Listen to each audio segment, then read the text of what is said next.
Вспомните, когда вы разговаривали с кем-то близким. По-настоящему разговаривали. Не параллельно с телефоном, не пока готовили ужин, не вполуха, а так, чтобы этот человек был единственным, что существовало в тот момент. Когда это было? Вчера? Месяц назад? Трудно вспомнить. Это не вопрос с упреком. Это вопрос, который задала себе японская культура много веков назад и нашла на него ответ настолько простой и настолько точный, что он до сих пор меняет жизни людей по всему миру. Мы живем в странном времени. Никогда прежде у людей не было столько возможностей быть на связи, и никогда прежде люди не чувствовали себя настолько отдельными друг от друга. Мы переписываемся с сотнями людей и не помним, о чем говорили с мамой в прошлое воскресенье. Мы фотографируем ужин с друзьями, но не замечаем, как меняется их лицо, когда они рассказывают о чем-то важном. Мы присутствуем везде и нигде по-настоящему. Японцы заметили это не сегодня. Они заметили это в XVI веке и придумали практику, которая лечит именно это. Не отсутствие времени, не загруженность, не стресс, а отсутствие присутствия. Называется она «Итига-итие». Один смысл — эта встреча единственная. Больше такой не будет. Никогда. Потому что вы оба уже завтра будете немного другими. Время уйдет. Момент растворится. И то, что можно было сказать, почувствовать, заметить именно сейчас, исчезнет вместе с этим моментом. Это не философия для монахов. Это инструкция для жизни в пробке, в очереди, за обеденным столом. И она работает. Проверено веками. Есть японское выражение, которое невозможно перевести на русский язык одним словом. Можно лишь приблизиться к нему кругом описаний. «Итиго-итие». Буквально «одна жизнь, одна встреча». Или, как поясняет японский источник, «итиго» означает «одна жизнь», «итие» — «единственная встреча». Иными словами, это единственная встреча, которая происходит только раз в жизни. Но смысл этой концепции глубже, чем просто констатация редкости. Это целая философия отношения к реальности, к людям, к обстоятельствам, к самому течению времени. Это не сентиментальная идея о том, что надо ценить каждый момент. Это почти хирургическая точность. Вот этот момент, именно этот, с этим человеком, в этой комнате, при этом освещении, больше никогда не повторится. Никогда. Ни при каких обстоятельствах. Кажется, это очевидно. Но именно очевидное труднее всего по-настоящему принять. Потому что разум устроен иначе. Он категоризирует, обобщает, помещает людей в устойчивые рамки. Вот этот человек, знакомый, с которым встречались 100 раз, и будем встречаться еще. Вот этот разговор, один из многих, ничего особенного. Вот это утро, обычное, как все остальные. Именно так работает автопилот. И именно от него Итиго-итие предлагает проснуться. Человек живет только в настоящее мгновение. Все остальное или прошло уже, или неизвестно, будет ли, написал Марк Аврелий в своих размышлениях. Римский император-стоик и японский мастер чайной церемонии никогда не слышали друг о друге, но пришли к одному. Присутствие в настоящем не является культурной особенностью Востока или Запада. Это условие живой жизни, универсальное, безусловное, не знающее границ. Но вернемся к встрече. Что значит, что она неповторима? Это значит не только то, что время ушло и не вернется. Это значит, что вы сами изменились с момента последней встречи с тем же человеком. Он тоже изменился. Вчерашний разговор с другом — это встреча двух людей, которых сегодня уже нет в том же виде. Между вчера и сегодня прошла ночь, несколько тысяч мыслей, какое-то переживание, сон, чашка кофе, случайная фраза из книги, которая что-то сдвинула внутри. В чайной церемонии, даже если хозяин и гость ранее уже встречались, они считают сегодняшнюю чайную церемонию единственной и принимают в ней участие, отдавая ей все тело и душу.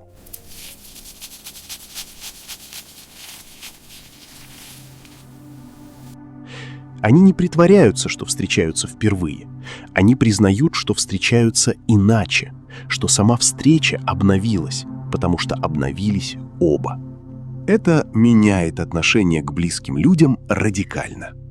Привычка – главный враг Итига Ития. Именно она превращает живого человека рядом в фон, в предсказуемую константу. Муж, жена, старый друг, мама – слова, за которыми прячется живой, меняющийся человек, которого перестают видеть. И однажды оказывается, что последние несколько лет с этим человеком существовали рядом, но не присутствовали, смотрели, но не видели, слушали, но не слышали. Человек ничего не стоит, если он не понимает, что сейчас и то самое время — это одно и то же, говорит Хагакура Ямамото Цунетома. То самое время — это не какой-то особый час, который еще придет. Это прямо сейчас. Всегда прямо сейчас. Чайная церемония — самое точное воплощение этой философии, какое только можно представить. Рикью отошел от помпезности и золотых чаш, внедрив эстетику ваби-саби — красоты в простоте, несовершенстве и естественности. Он превратил чаепитие в форму духовной практики. Но важно понять, он не придумал новый ритуал ради красоты ритуала. Он создал пространство, в котором встреча невозможна иначе, чем по-настоящему. Вдумайтесь в архитектуру этого пространства. Низкий вход в чайную комнату, нивай-гути, через который необходимо наклониться. Самурай должен был снять меч. Аристократ согнуться в поклоне наравне с простолюдином. За порогом оставалось все. Социальный статус, звание, тревоги о будущем, обиды прошлого. Оставалось только то, что есть. Этот человек, этот чай, этот момент. Ученик Сенно Рикью записал слова мастера буквально так. К гостеприимному хозяину подобает относиться так, будто вам суждено встретиться лишь один раз в жизни. Это не преувеличение для красного словца. Это инструкция по присутствию. Если ты знаешь, что встреча единственная, ты не отвлекаешься на телефон, не думаешь о том, что скажешь следующим, не оцениваешь человека с дистанции привычки. Ты здесь, полностью, без остатка. Воистину, нет ничего, кроме подлинной цели настоящего мгновения. Вся жизнь человека есть последовательность мгновений, утверждает Хагакура. Если жизнь — последовательность мгновений, то качество жизни определяется качеством присутствия в каждом из них. Не масштабом событий, не количеством достижений, не тем, сколько всего было, а тем, сколько из этого всего было по-настоящему прожито, а не просто прошло мимо. Именно это делает Итига Ития философией не только для чайной комнаты, но и для каждого обычного дня. Для разговора с ребенком, который задает вопрос, пока ты смотришь в экран. Для ужина с человеком, которого любишь, но уже не замечаешь. Живи так, как будто ты сейчас должен проститься с жизнью. Как будто время, оставленное тебе, есть неожиданный подарок, писал Марк Аврелий. Не мрачное напоминание о смерти, а точнейший рецепт присутствия. Философия присутствия прекрасна в тишине чайной комнаты. Но что происходит, когда реальность предъявляет счет в виде пробки на шоссе, очереди в поликлинике, опоздавшего автобуса, отмененного рейса, соседа за стеной с дрелью? Именно здесь обнаруживается разница между концепцией, которую принято цитировать, и практикой, которая действительно меняет качество жизни. Итига Итии не привилегия медитирующих в тишине. Это инструмент, который обнаруживает свою настоящую силу именно там, где все против тебя. Начнем с самого распространенного испытания – ожидания. Человек в пробке – это человек, лишенный контроля над временем. Он не может ехать, не может уйти, не может ускорить. Все, что ему остается – это следующие 20 минут в машине, неподвижной в потоке таких же неподвижных машин. И вот здесь происходит развилка, определяющая все. Либо эти 20 минут проживаются как потеря, раздражение нарастает, мысли кипят вокруг несправедливости происходящего. Либо они становятся тем самым единственным в своем роде моментом, которого больше никогда не будет. Итиго Итие предлагает нам замедлиться, отключить автопилот и насладиться настоящим моментом. Но насладиться здесь не значит делать вид, что пробка — это радость. Это значит заметить то, что есть прямо сейчас, вместо того, чтобы сражаться с тем, чего изменить нельзя. За окном небо, облака, чья-то наклейка на бампере, дерево, которое уже начало желтеть.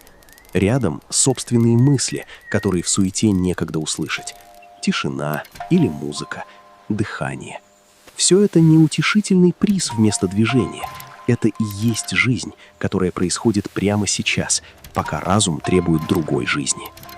Злость в пробке — это сопротивление реальности. Человек злится не на пробку как таковую, а на расхождение между тем, что есть, и тем, что он ожидал. «Если не можешь изменить обстоятельства, измени свое отношение к ним», — писал Марк Аврелий. Это не капитуляция и не безразличие. Это точная стратегия. Перестать тратить энергию на борьбу с тем, что невозможно изменить, и направить ее туда, где она способна что-то произвести, в качество присутствия здесь и сейчас. Итиго Итие в очереди работает точно так же. Очередь — это время, которое кажется украденным. Но украденным у чего? У дел, которые, возможно, и без того можно было бы сделать завтра. У напряжения, которое и так накопилось сверх нормы. Японская традиция предлагает иную оптику. Очередь — это пауза, встроенная жизнью в плотный график. Ма — то самое пустое пространство, которое западный ум немедленно пытается заполнить. Даже привычные действия — поездка в метро, приготовление завтрака, прогулка по набережной и поход в магазин — могут стать источником радости, если человек уделяет им полное внимание. Полное внимание – ключевые слова. Не рассеянное присутствие тела при отсутствующем уме. Именно внимание, как направленный луч, который освещает то, на что падает. В очереди можно заметить человека рядом, его усталость, его терпение, его маленькую частную историю, написанную на лице. Можно вспомнить что-то важное, до чего в суете не добраться. Можно просто дышать, без повестки. Если, встречаясь с вашими родителями, братьями, сестрами, друзьями, коллегами, вы будете относиться к этим встречам как к уникальным, вы станете больше заботиться о них. То же верно и для случайных людей рядом в очереди. Незнакомец, стоящий за тобой, тоже единственная в своем роде встреча. Возможно, вы никогда больше не окажетесь рядом. Есть еще одно измерение Итиго Итии в повседневном хаосе – отношение к неудачам и неприятным событиям. Неприятный разговор, конфликт, что-то сорвавшееся – все это тоже единственные в своем роде моменты. Это не значит, что их надо любить. Это значит, что они тоже несут в себе что-то, чего больше не будет – информацию, опыт, возможность увидеть себя с неожиданной стороны. Попав под дождь, ты можешь извлечь из этого полезный урок, говорит Хагакуре. Дождь в данном случае метафора любого нежелательного события. Не каждый дождь нужно праздновать, но в каждом есть урок, если не убегать от него немедленно в телефон или в поток внутренних претензий к жизни. Практически Итиго Итие в хаосе начинается с одного маленького решения. Прежде чем реагировать, заметить. Не оценить, не осудить, не спасаться, просто заметить. Вот пробка, вот раздражение в теле, вот желание сигналить, вот небо над крышами, вот дыхание. Этот зазор между раздражителем и реакцией – самое важное пространство в повседневной жизни. Именно в нем живет Итиго Итие. Именно там человек перестает быть автоматом, реагирующим на внешние события, и становится тем, кто выбирает, как присутствовать в этом единственном, больше никогда не повторяющемся моменте. Японская философия Итиго Итие предлагает замедлиться и насладиться настоящим моментом и общением со своими близкими. Замедлиться не значит стать медленным, значит перестать жить в режиме постоянного движения сквозь настоящее в сторону будущего. Будущего, которое, когда наступит, снова окажется настоящим и снова будет проживаться в полноги в ожидании следующего будущего. Этот цикл бесконечен до тех пор, пока что-то не остановит его. Итиго Итие предлагает остановиться самостоятельно. Здесь, сейчас. Не потому, что это продуктивно или полезно для здоровья, а потому, что именно это и есть жизнь. Не та, что будет потом, а та, что происходит прямо сейчас, пока все внимание занято другим. Не все ли равно, если твоя жизнь будет продолжаться 300 или 3000 лет? Ведь ты живешь только в настоящем мгновении, написал Марк Аврелий. Длина жизни не имеет значения без глубины присутствия в каждом из ее мгновений. Итиго Итие — это не техника медитации и не способ стать спокойнее. Это взгляд на жизнь как на бесконечную последовательность единственных в своем роде встреч с людьми, с обстоятельствами, с самим собой, каждая из которых заслуживает того, чтобы в нее войти по-настоящему, полностью, без оглядки назад и без прыжка вперед. Просто здесь.